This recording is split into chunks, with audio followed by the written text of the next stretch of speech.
All right, welcome back to CultRadio.com. We have exhausted all of our, we'll say, I guess, moderate to high level of knowledge of sports, and we've done certainly moderate, certainly a great amount of speculation. charitable. And I think we're going to move on here to some reviews, and we're going to hear about our Pater Familias's anniversary trip. I like that, Pater Familias. I've always wanted to use that in a sentence. I don't know if I Very did it nice. appropriately, but sure. Well, I took my wife on our anniversary trip. This is our 34th wedding anniversary. Congratulations. Yeah, I didn't give it 35 years, but we went. I saw some incredible Americana on this trip. Good. And it started off going up to an area near Branchville called the Cattle Creek Meeting Site. Mm-hmm. People have been doing this. The way it worked. This is from the old Great Awakening stuff. I don't know if you remember your South Carolina history. I do not. I don't. But John Charles Wesley Mm-hmm. came into the American colonies through Charleston, South Carolina in 1736 and started the Great Awakening. This is the classic evangelical camp meeting revival style of Christianity. This is the which catches fire through the backcountries of the South. This is where the Bible Belt begins. This is where the Bible Belt begins. This is the whole idea. The buckle, so to speak. The circuit The preacher. buckle of the style, Bible Belt. buckle of Yes, the Bible Belt. when the Bible Right. Belt actually fit around the preacher. That's right. Well, this is, I mean, in other words, these guys started the Methodist Church. Ah. They're both out of, I think they both came out of Cambridge, which is, or was it Oxford? I'm trying to remember which Doesn't one. matter. They're all I think it's heretics. Cambridge. Yeah, they came here. Yeah, that's right. They're all heretics. That's why I've got heretics in my family. So anyway, these guys came here and started the whole Great Awakening period, and some of the stuff is still going on. Families would build these shacks. I mean, these shanties at these locations, and each family owns that particular shanty or shack, and they use it. And I'm looking at this dilapidated place, and I'm figuring, oh well, obviously no one ever uses this stuff anymore. He goes, no, yeah, they come back every July. People live in these things. They live in these things. There's, if you really want to be fancy, some of them actually had power run into them, so they could turn on a light bulb.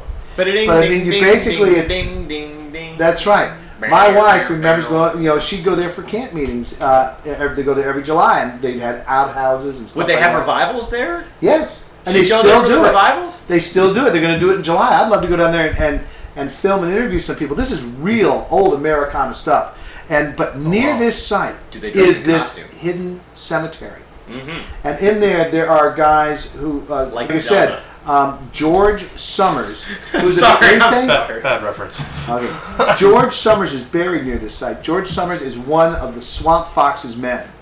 And it's said his tombstone's chiseled right there from 1781, killed by Tories when he was on leave from Francis Marion's brigade.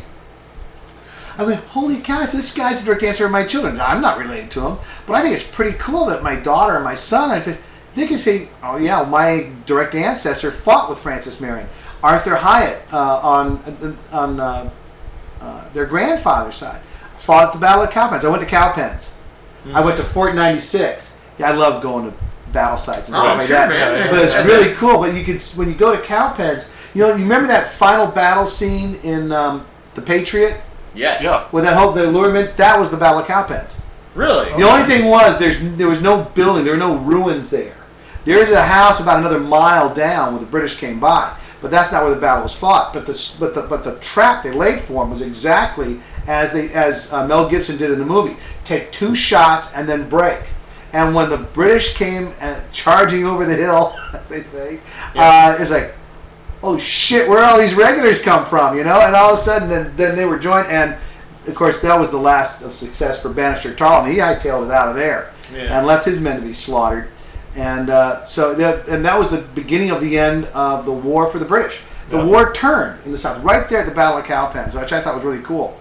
So I went to Fort 96, and that was where Katichi, the little Indian girl. Yeah, I saw a movie. Yeah? A little animated movie. Animated movie we did at my school. Katichi.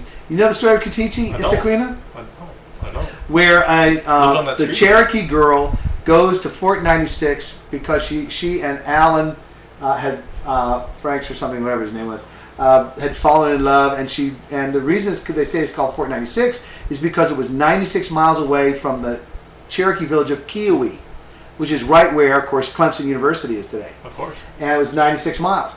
And, of course, someone made it up. It's basically Pocahontas meets a man called Horse. in South Carolina. I mean, that's what it is. Right. But when I did some research on this, I did read a curious article. I actually read the article, photostatic copy, whatever you call it, of the London Times at the time, and the story about the battle. And in the article, it mentions an Indian woman warning the fort of an impending Cherokee attack. Wow. And so, who knows? Maybe there's a little something to it. Well, there's always a little kernel of truth in, some of the best of our history. Some Yeah. of the best tall tales of our history. Well, the big thing we really wanted to do was go to the Pisgah Inn. We love the Appalachian Mountains. And when I go hiking the Appalachian Trail, I bring my wife. Let me just put that out there right now. Right.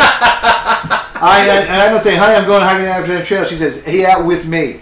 And we're staying at the Holiday Inn. That's right. And so we go up there, but we always said, let's stay at the Pisgah Inn. Let's stay at the Pisgah Inn. It's near Mount Pisgah. And it's just an unbelievable view and a great spot up there. I mean, they've got a really unique setup at the Pisgah Inn. And so we finally said, okay, I made reservations. We stayed at the Pisgah Inn. 15 minutes after we checked in, the place got struck by lightning. All the power gets knocked out. And so we had a decision to make. We got storms rolling through. It's 5:30.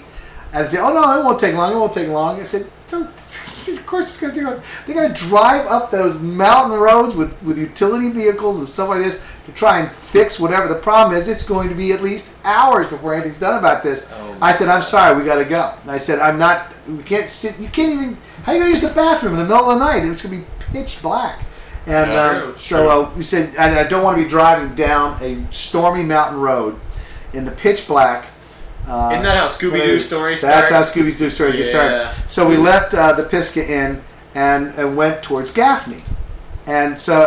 Home of the Giant Peach. That's right. And, I have no idea what the hell you first we went about. we went to go see Flat Rock. I don't know where the hell the damn thing is. You get the sign says, get off here, there's Flat Rock. Follow this there. Boom, Flat Rock. We followed it. Where the hell is it? There's nothing here. You're on it. You're on it. Yeah, you guess you're on it. And so we went to Gaffney. We went to Winsboro. That was kind of cool. I especially like Gaffney. As a matter of fact, when we come back, we're going to do one of the things we're going to review is Gaffney, and the folks at the wonderful folks at the Gaffney Welcome Center are going to be waiting to hear this. So they're going to make sure they're probably one of the people who They're are going to be waiting. tuning in at the When are you going to GWC? shut the hell up and talk about our town? That's right. Because they have a big peach festival coming. Mm-hmm. Because Gaffney Peach Festival. Yes, sir.